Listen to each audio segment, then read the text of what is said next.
An LLC provides you a lot of benefits. You get to be able to mitigate taxes on the way that you spend the income. If you had a vehicle, you need at least one vehicle that you use for your personal stuff.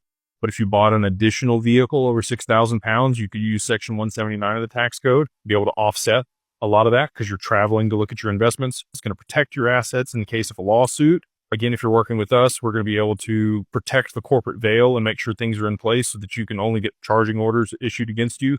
Very similar to the state of Nevada. It almost acts like a trust with your assets in the LLC, which is awesome.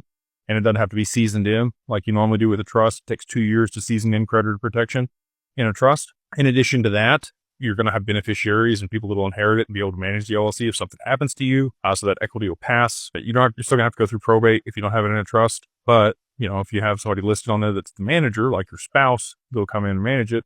Good to go. It does need to be a single member LLC, and that's how we set it up. So most states have spousal rights. You're not going to list your spouse on there. A lot of people want to go 50-50. I think that that's great. Just list your spouse as a manager, and we can add her as a signer or him as a signer on the accounts. It's very simple.